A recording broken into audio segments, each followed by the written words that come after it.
On Wings of Words, The Extraordinary Life of Emily Dickinson by Jennifer Byrne, illustrated by Becca Stadlander.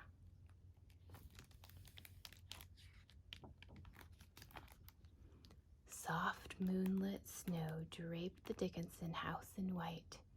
It reaches to the fence, it wraps it rail by rail, till it is lost in fleeces. It flings a crystal veil. In a little room in the dark before dawn, a baby girl was born. Her parents celebrated the holiday they called Emily.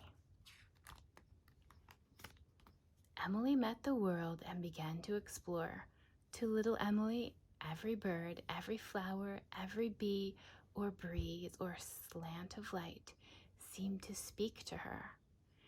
She explored with her eyes, her ears, her thoughts, and found new words for everything she was discovering. The bee is not afraid of me. I know the butterfly. The brooks laugh louder when I come.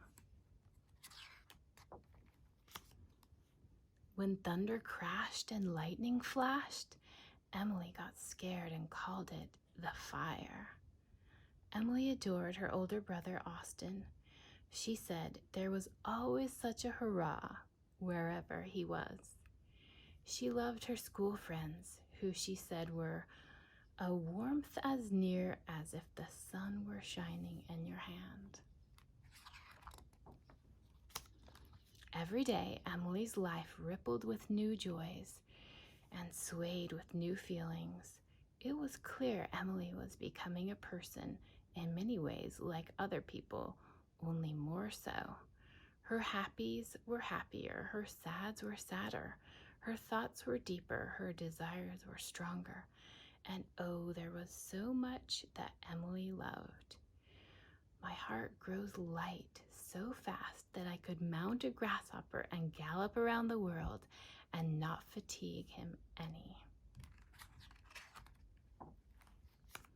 Most of all, Emily loved her books, the strongest friends of the soul, books. To Emily, every book was an adventure, a distant journey on a sea of words, and if a book was forbidden, well, that didn't stop Emily.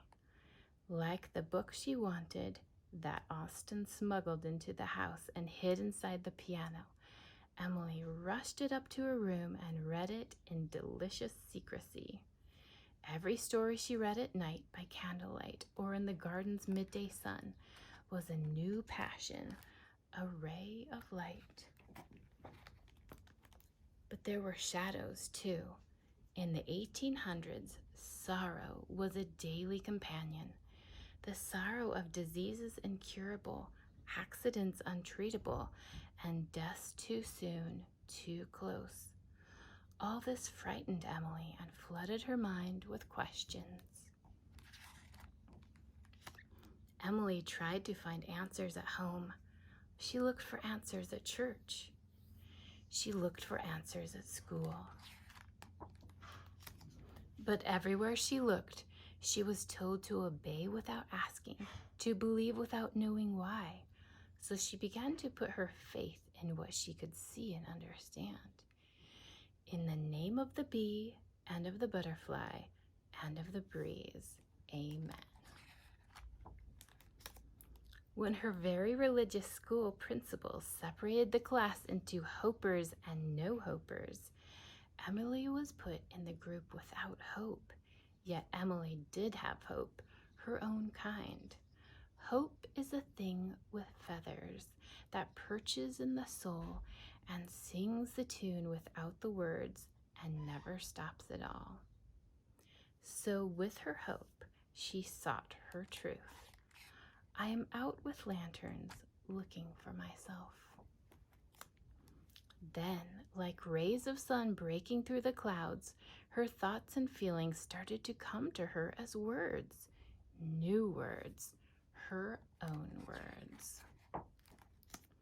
The robins, bumblebees, and daisies she loved, the dark diseases and frightening deaths, the unknowable God and mysterious heaven all came pouring out, as poems.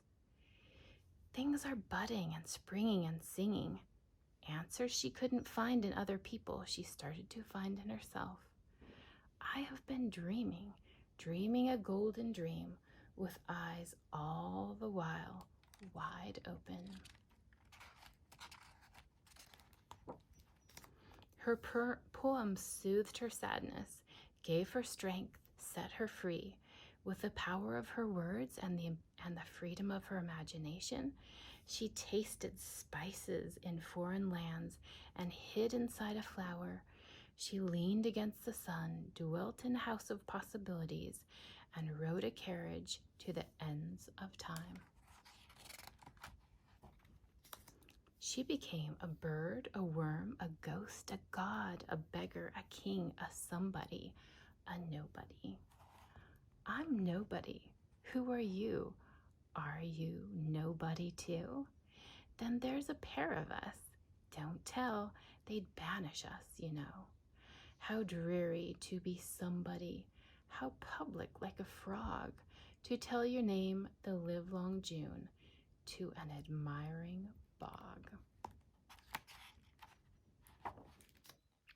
She called her poems my letter to the world that never wrote to me. And so with her words, her mind, Emily dove into the darkest depths of the sea and of sadness. She rose up to the glowing heights of the sun and of joy. Emily saw the inner world was bigger than all the world outside. The brain is wider than the sky, for put them side by side, the one the other will contain with ease, and you beside. Emily spent more and more time in her room, writing, creating. She ventured out less and less. Exhilaration is within. As Emily's inner world grew bigger, her outer world grew smaller. Yes, there were things she still loved in the worldly world. She loved her gardens, the bees, the springtime, and the wind combing its fingers through the trees. And of course her family, a few very special friends, her big dog Carlo, and children.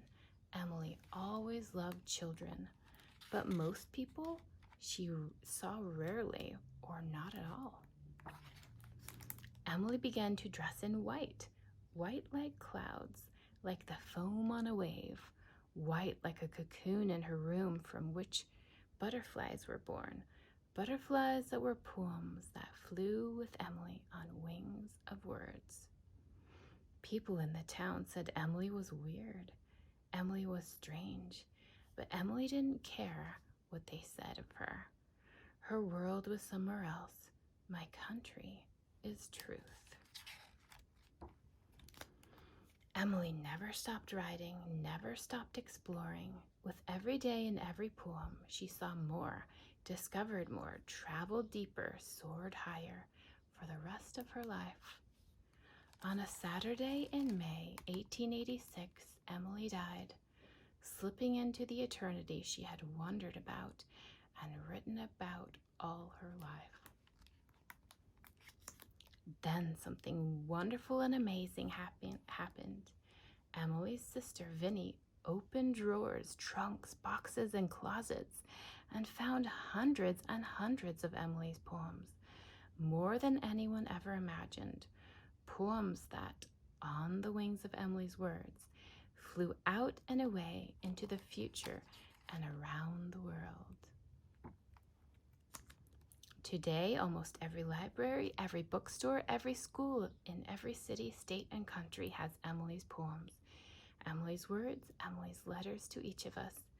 The world is sleeping. We must be crowing cocks and singing larks and a rising sun to awake her.